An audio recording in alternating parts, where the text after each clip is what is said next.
Ассаламу алейкум. Бүгін сабақта мен сіздерге мастер включательді қосып көрсететін боламын. Яғни мастер включатель бізде электр шамдарын, яғни жарықта, одан кейін розетканы қосып ажыратуға болады. Барлығын бірге. Сондықтан соған мастер включатель қолданады. Мастер включатель қолдану үшін бізге бұндай модульный контактор керек болады. Модульный контактордың түрлері бар. Мынандай бір полисті денерекеге қойылады. Одан кейін мынандай бізде 4 полисті бар. 4 контактісі бар деген сөз.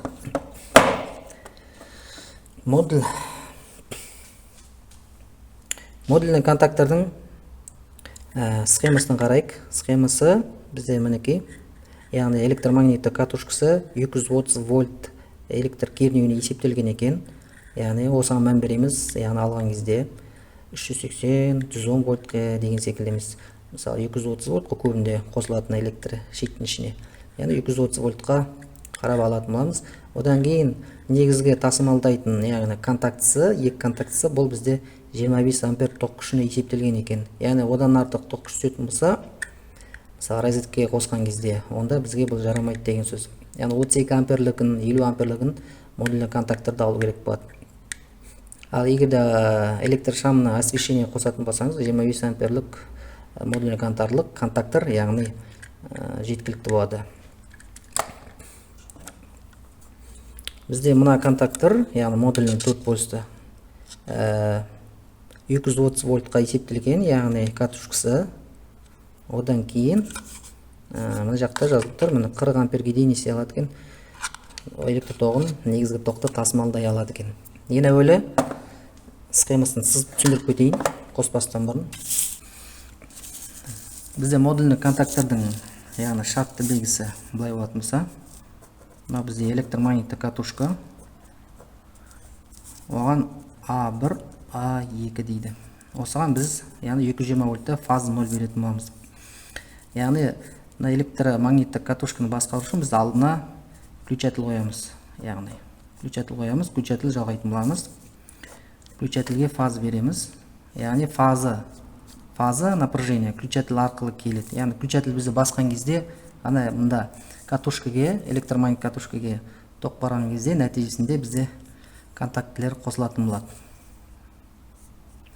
Одан кейін екінші жағын А2-ні біздер 0-ге жалғайтын боламыз. Бұл жерде ешқандай айырмашылық, А2-ге де фаза беруге болады, А1-ге де беруге болады. Себебі бізде айнымалы электр тоғы, айнымалы кернеу. Сол себептен ешқандай айтқан кезде айырмашылық жоқ. А2-ден қоссаңыз да болады, А1-ден қоссаңыз болады.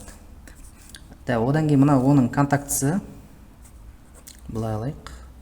Міне бұл біздің негізгі контакт, яғни бана айтқандай 25 ампер тоқ күшіне есептелген. 25 тоқ күшіне есептелген бұл контактордың контактісі. Мынаған тоқ берген кезде электромагниттік өрісінің әсеріне мына контакттар бізде қосылатын болады. Одан кейін модульный контактордан кейін біздер банаға освещениеге баратын, электр шамдарға баратын автоматтарды үстіне қосамыз. Менде 3 автоматты қосадым дейік. Бізде автоматты ажыратқыш бір полисті соның үстіне барып, яғни үстіне береміз, яғни жалғаймыз. Онда жалпы фазалық шина қоямыз. Фазалық шинаға модульный контактордан кейін не істейміз, яғни сымды жалғайтын боламыз. Одан кейін негізгі контактілер мына бізде освещение болатын болса,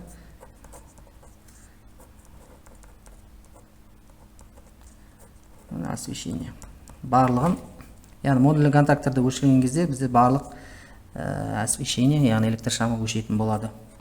Ал негізгі модульный контактор келетін электр тоғы, бұл банағыда бізде негізгі вводной автоматтан аламыз, яғни тоқты, электр тоғын. Яғни электр сым жалғайтын боламыз, вводной автоматқа жалғайтын боламыз. Себебі бізде бұл жерде ауқымды электр тоғы өтеді, мысалы электр розеткілерді жалғаған кезде. Енді жалғап көрсетейін. Айта кететін жайт, мына жерде бізде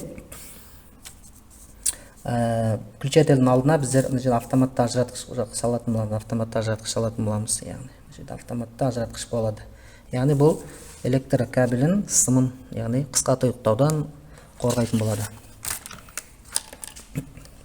Мен бір модульный контактіні жалғап көрсететін боламын. Мынау біздің екі полюсті айтайық, фазымен 0 кетіп тұратын ватный автомат дейік. Мына бір автоматты мен бана включателдің алдына көрсеткен соң жалғайтын боламын. Мән береміз, қалай жалғаймыз. Яғни мынада қараймыз, A1, A2 қай жерде тұр екен? Мына контакт міне A1 міне тұр, мына контакт. Мына жерде шатастырып алмаймыз. Міне 1, 2, 3, 4 деп тұр, яғни мынада көрсеткен секілді. Көрсеткен сияқты 1, 2, 3, 4 бір шатастырып алмаймыз. Бұл бізде астында тұр мына контакт. Міне 1 мен 3 міне 1, мына жағы 2, міне 2, 3, 4. Осыны шатастырмаймыз. A1 контактысы бізде мынау контакт. A2 контакт бізде мына контакт. Мына жоғарынан қосылатын контакт.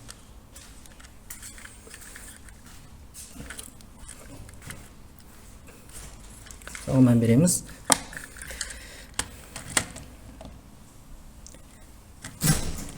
Орнатам. Рейндер-2.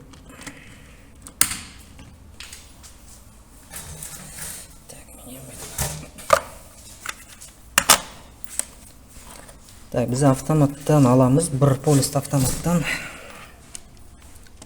Автоматты біздер бана схемада көрсеткенде аламыз. Бірінші включателге қосамын.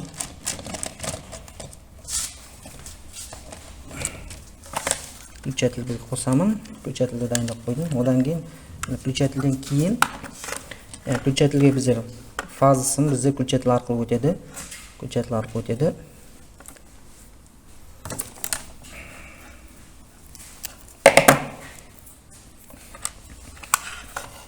Одан кейін A2-ге қосамын жалғап. Бұл жерде айырмашылық жоқ, бана айтқандай. A1-ге жалғаймыз ба, A2-ге жалғаймыз ба? Мінекей. Яғни модульный контактордың A2 контактісіне жалғадым. Мінекей. Жалғадым. Енді мен қазір мына A1-ден алып нулевой шина жалғаймын, 0-ге жалғаймын. Мінекей, үстінен A1-ден алам.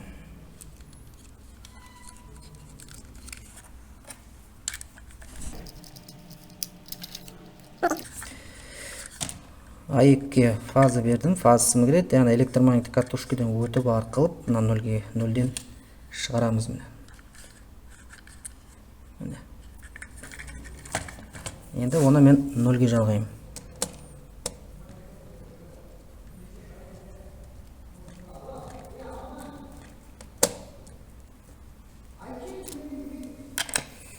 Нөлге жалғадым.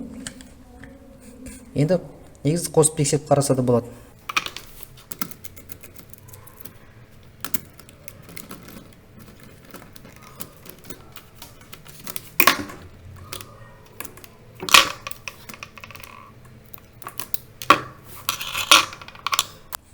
Енді басқары бөлім жалғағаннан кейін тексеріп көрсе болады. Мінекей, менде фаза келіп тұр. Фаза бар. Осыған фаза. Енді мінекей, катушка.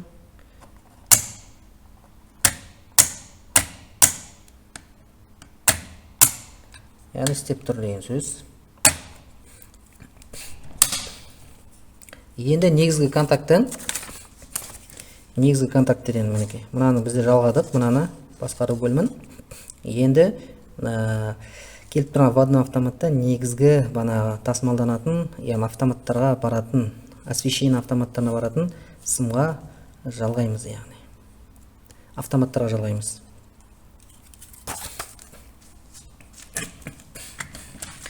Ол үшін мінекей қараймыз, банағыдай міне жалғадық. Үстіңгі. Енді біздер мінекей бірінші, міне 2, 3, 4-ші контактілер. Бұл бізде негізгі контакттар мінекей. мінекей. Мына контактке жалғайтын боламын мен қазір. Бірінші контактпен және мына жақта екінші контактке жалғайтын боламын. Бұған жалғанатын сымымыз енді бізде бұл жерде қалыңдау болу керек. 6 квадратты дегендей электр освещение баратын болғандықтан. Егер розетка болатын болса, онда одан да көптеу қалыңдау керек болады. 10 квадрат салса да болады дейді. Бірақ енді банағы айтқан кезде мына жерде қараймыз, 25 квадраттың өзі банағы 6 квадратқа айтқан кезде 4 квадратқа да артығымен жетеді. 4 квадрат салса да 25. Егер розетка салатын болсаңыз, онда 40 амперлік, оған банағы 10 квадратты кабель салсаңыз болады. Мен бұл жерде 2,5 квадрат салам, көрсету мақсатында. Негізге келіп тұрған контакт, яғни вводной автоматты аламыз да, бірінші контактқа саламын. Бірінші контактқа салам. Бұл бізде фаза освещение автоматына барады. Бұған айтқанда қалың сым саламыз. Мінекей. Енді екінші контакт астынан қалың салатын бұл.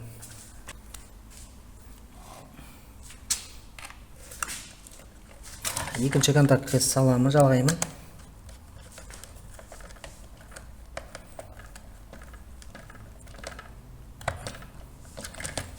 Мінекей. Жалғадым. Енді осы контакттен шығарып, мен банағы освещением баратын автоматты аламын. Мен мына жерде автоматтарды қойып қойдым, көрсету мақсатында. Мына 3 автоматты менде, яғни 3 автомат менде освещение деп айтайын. Освещение баратын автомат. 4 болса 4 болады мысалы. Бұлай. 5 болса 5-ге салады. Енді мен айтайын, демонстрация ретінде, мына жерде 3 автомат менде освещение барады. Мына 2 автомат розетка барады дейік мысалы. Розеткаға салған кезде, мысалы холодильникке баратын розетканы бөлек салған дұрыс болады бұл кезде. Холодильникті мысалы өшіруге болмайды. Көбінде үйден шығып жатқан кезде өшіреді ғой. Сол себепті. Мына жерде менде 3 автомат освещение, яғни освещение баратын автоматта қосатын боламын.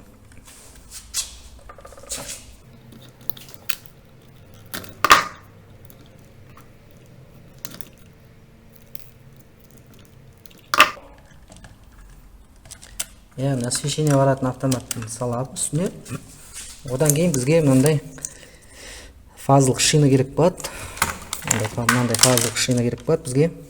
Осы фазалық шинамен салсақ дұрыс болады. Фазалық шина таңдаған кезде де банағыдай қанша ампер тоқ күшіне көтереді, сонда қарайтын боламыз. Фазалық шина саламыз. Бізде питание контакттар, модульный контактордың өтуі арқылы бізде бүкіл автоматқа баратын болады.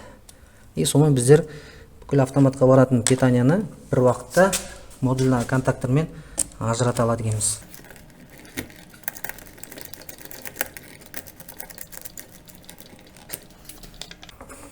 Мінекей. Мына жерде шатасып қалмас үшін.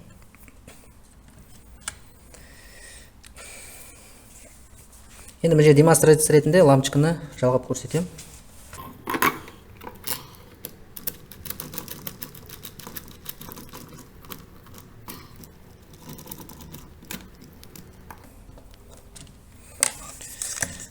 Мінекей лампочканы жалғап қойдым.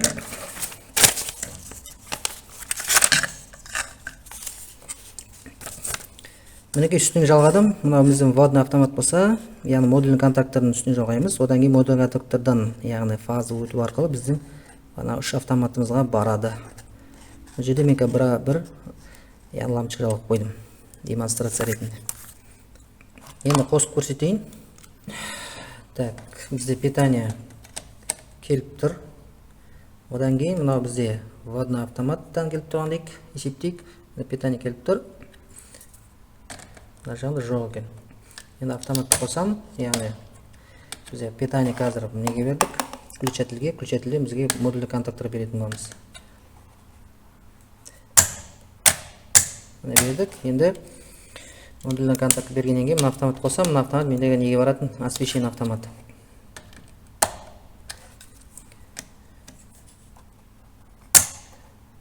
Мінекей. Яғни біздер бір модульный контактормен 3 автоматқа келіп тұрған освещениенің жарығын, яғни электр шамын өшіріп алады екенбіз. Барлығын бірдей. Рахмет, егер видео ролик ұнап жатырса, өздеріңіздің пікірлерін жазып, видео лайк басып кетеміз. Сау болыңыздар.